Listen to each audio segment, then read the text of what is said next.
Hey everyone, Josh here from Fresh Start Customs, and today I'm going to show you how to make a vent for your window here. So if you're going to have it sideways, it'll be this way. If you're going to have it long ways, then the board will be turned the other way. I use this in a long ways window here, so I already have this one pre-built, but I'm going to show you this half first on what you would do. And then I'll flip the board around and show you how that looks afterwards. So what you're going to do is you're going to start out with probably 8 inches by 1 inch board, or 2 inches, however thick you want. And then we're going to measure out how wide your window is. So for example, if your window is 2 foot or 24 inches, you just put a mark here and then cut that off. That's going to be your width of your window. And the reason why I always say about 8 inches, you can go down to about 6, because you're going to have a 4-inch hole, and you're going to use this hole saw bit and drill your hole out. So if you don't want to be accurate, you can just put the hole anywhere you want. Now, for example, if you're going to be doing it the way that I am, where this is going to be tipped the other way, and let's say your desk comes up about 4 inches off of the bottom of the window, you want to measure that out to make sure the bottom of your hole at least hits that area. I'd probably go an extra 2 inches. So let's just say, for example, this is going to be where 2 inches above your desk is going to be, and this is where we cut off the edge of the board.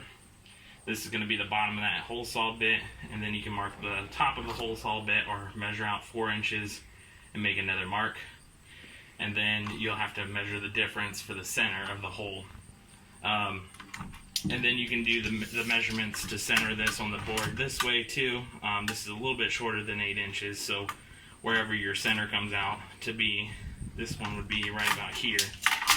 And then you can mark dead center where you're going to basically line this bit up at. So then you'll line up your bit, drill out your hole, and once you have that drilled out, it's going to look something like this, where you're going to set your actual vent hose into this. So I chose the universal one that can unlatch, come off, and then latch back in and come back in. That way I can leave this in the window, remove the vent hose, and then close my blinds, so this just sits in the window the whole time. If this is going to be like a permanent fixture for you, you may want to get the kind that has like the cover on it on this side, and then it vents down. That way the rain doesn't get in. And you'll want to use shorter screws than I did. I just used the screws I had on hand. That way you don't accidentally cut yourself. I'm going to break these off later.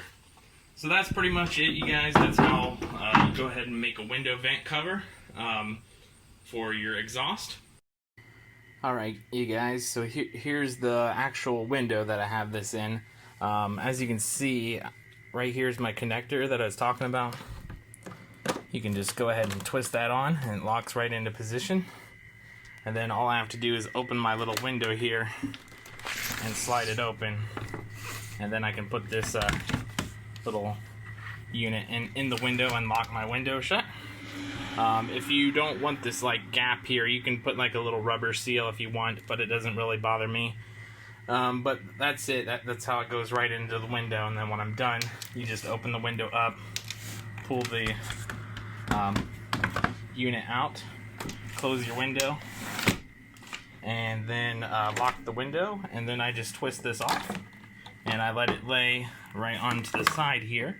And I just tuck it right back into the little window seal.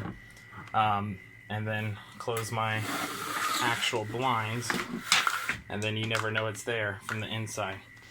So I hope that explains exactly what I was trying to show you guys, and I hope you enjoyed the video.